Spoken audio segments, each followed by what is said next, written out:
He didn't have a headset on. He didn't have a mic. So that became an issue.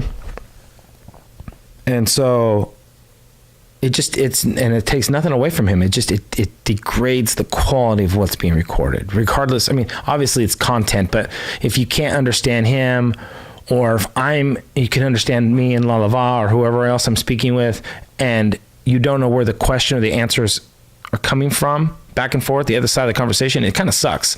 You sit there and strain, then you kind of lose focus, going in and out without keeping the door shut or whatever the case may be. Like just simple things that can throw you off track.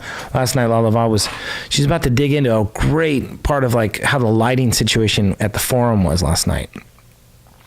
And just talk about her experience there. And all of a sudden, I had to shut the door. I got up and I should have just told her to keep talking, but all of a sudden she stopped, paused, and all of a sudden her focus got away, it got thrown off, and then the whole thing it wasn't a train wreck, but man, it went off the rails for a while. And when it goes off the rails that much, like in not such a good way, or in the way where somebody's like, all right, I'm done, and they click off, then you're like, fuck, well, then you lost an audience, and the chances of them coming back, maybe 50%, 60%, if you're lucky, 50, 60, that's if you got the wind at your back. Otherwise you're going to lose somebody. They're not going to come back and listen to your shit, and or the lack thereof, if you will. Again, that's why I call it the evolution of a podcast. I think that was actually Sham's term, evolution of a podcast, but that's what it is. It really is. It's this thing is oh shit, see, look at the back door drop that's supposed to be shut, and I keep fucking up.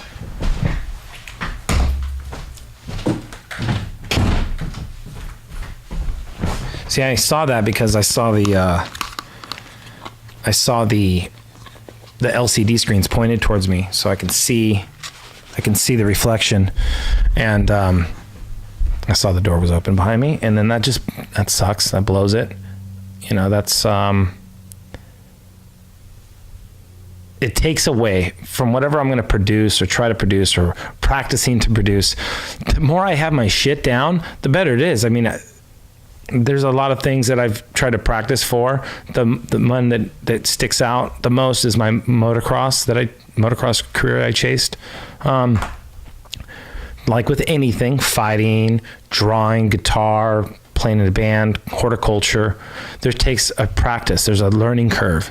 Even if you have the best teachers, there's still a learning curve there.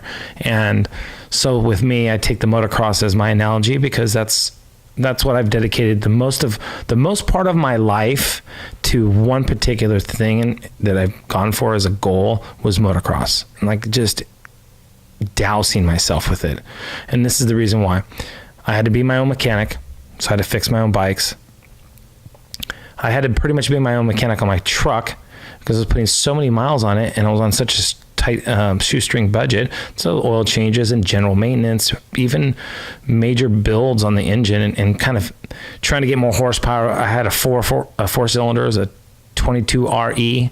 So those who are gearheads, that's a Toda 2.2 liter fuel injected, and it puts out maybe, what is that, 115 horsepower, 150. I doubt even that much. I think it was 112 or some shit like that, and I was able to boost up to 140 or 150, I think. Something ridiculous. I just know it was a 4-cylinder, and it had a lot of torque to get me up the hills. But you load it down with a bike or 2 bikes and gas cans and gear bags and fucking ramps and tools and shit. You're talking, you're hauling around 1,000 pounds of shit easy. So not to mention all the stuff that you usually pack in your car. So you're pretty weighed down, and then you're fueling up. So this whole thing, I had to become a mechanic for my bike, a mechanic for my truck. I had to scout out which races to go to. I had to do my own resumes, take my own photos. There was just so much involved that I wasn't able to really hone what I needed to be honing, because I was too engulfed in all the other duties that it took to even get to the races, not to mention fucking put on the clothes, put my leg around a bike, and go out and line up against fucking 20 or 30 other dudes that want you done. They want to win, and they'll beat you up. And when I mean that, I mean like fucking crash their bikes into you, slam into you, land on you, tear you up with a 200 plus pound bike with big knobby tires on it. So you're talking over 400 pounds of weight being ripped across you with 30, 40, 50 horsepower, depending on what the bike you're riding. It becomes dangerous. And that's why it comes to this next subject about a Japanese rider who was, I believe, doing freestyle when he got in an accident. I'm not quite sure. His name is Cloud. Oh boy, I'm gonna fuck this up. I just got done looking at. Just look at under motocross rider Cloud Tanaka, I think it is, or see, that's where I fuck up when I didn't write down my notes. See, that's another thing. You got to be prepared. You got to have your notes. If you're going to talk about something, write them on your notebook. Have them ready. Just look up Cloud, motocross racer Cloud, Japanese motocross racer Cloud. He recently died. In fact, I don't even have my phone with me, so I can't even look up on my phone.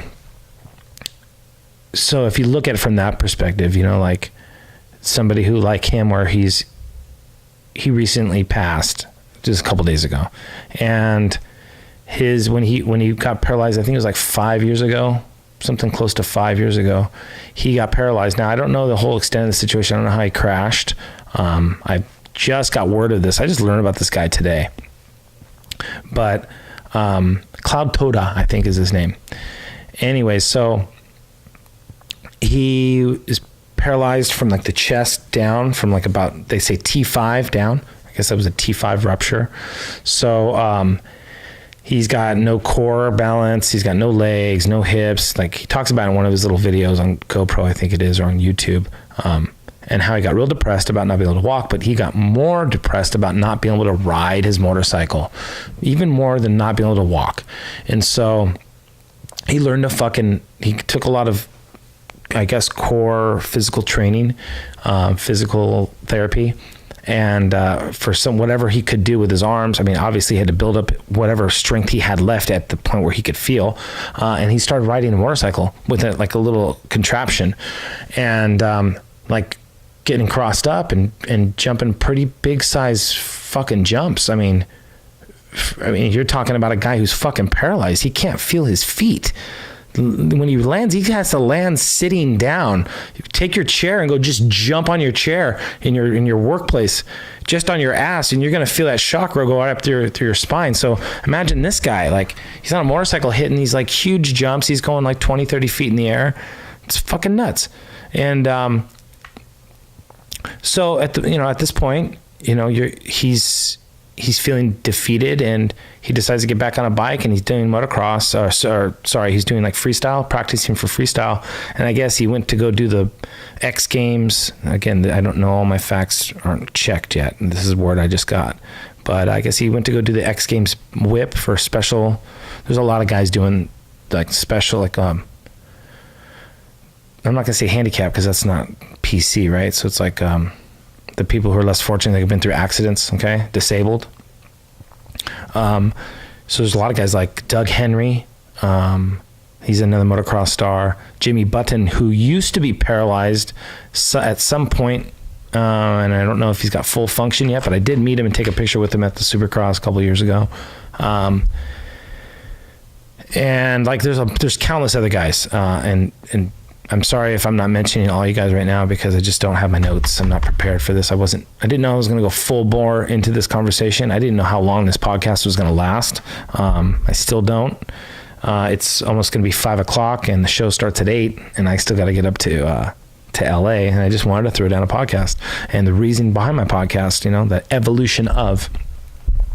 And so that's how I got onto, when I was like, oh man, I got to do a podcast today. I'm going to talk about Cloud, the Japanese rider, and I'm going to talk about this situation with, you know, getting this thing up and running, because I'm stoked now that I have the mics, the Shure mics, which are the SM78s. These are like the ones on the Rogans, on the Hogues. He's got the same mics, and they're great mics. And I have the Focusrite 818. I'm pretty sure that's what it is. And the combo works well, man. And I got it hooked up to the Sony, and I think it's for now it's legit because it sounds good. Now, I have one more issue is that I don't know if this is a brand new camera that I just got like 2 days ago. So yesterday we filmed the first one on there. Excuse me. We got the first one on there, and the first one online on YouTube, first podcast on this camera. The other cameras are shot on my Samsung. Look, my camera handheld, and it can run 60 frames per second, 1080p. So it's the same quality as this. And those are posted. When I first had them posted, they were posted at 360. And for whatever reason, now I went and looked on it, gives all 4 or 5 of the availability for the HD. So all the way from like 1080, 720, all the 5 different options, all the way down to low quality. And I was like, okay, surprise. So I'm hoping that the one I posted yesterday, the part 1 and part 2, for podcast number 4, I'm hoping that turns out to be high definition as well through YouTube if they process it. I don't know, man. I'm such a noob at this shit.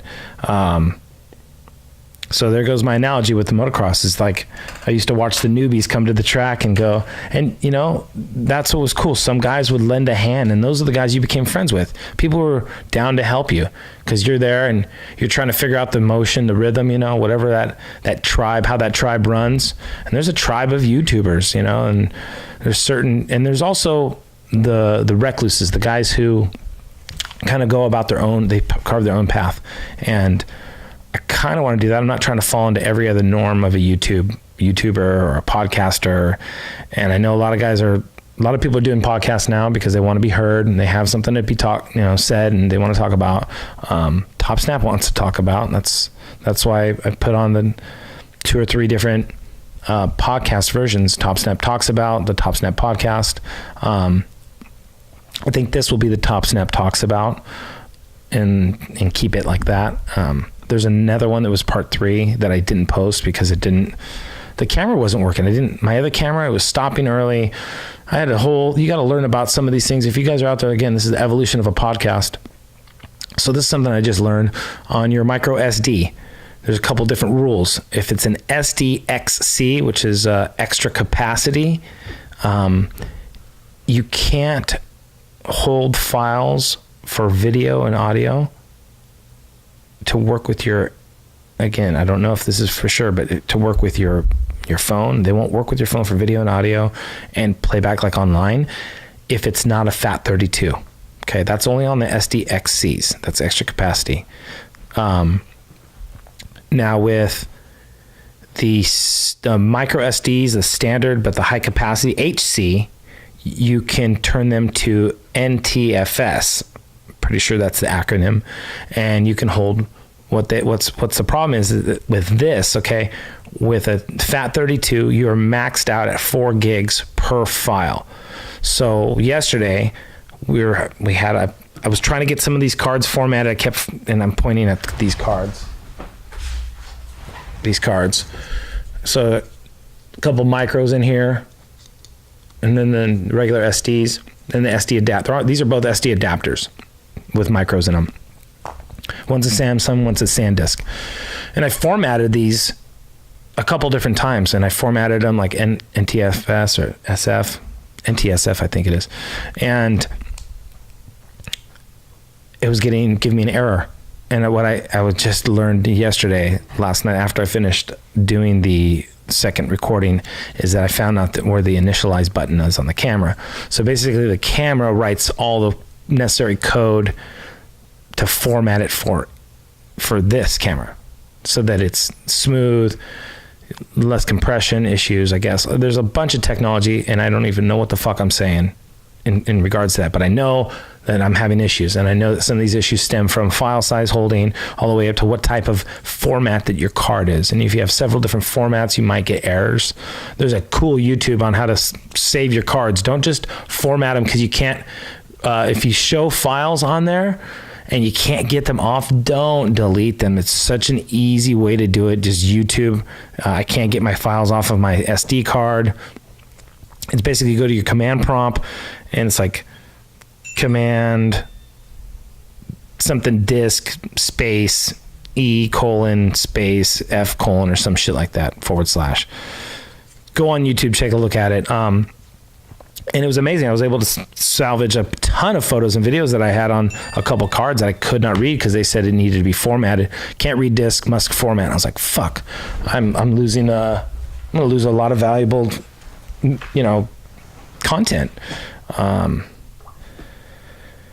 Let's see here. We got Shamless is calling. I'm prepared for a podcast mentally. I've been reading a lot and training in Texas. I want to propose topics for a podcast. I'm reading the Chael Sonnen book and Ronda Rousey as well. Oh, nice. So I just gave you guys a live Twitter feed. It's not Twitter. That's the Shammy. He's not ready for the podcast right now, which is cool. Mentally, I get it. You're not ready for it. Let me do the talking. In fact, I don't even have that much time left. I got to get on the road on the show.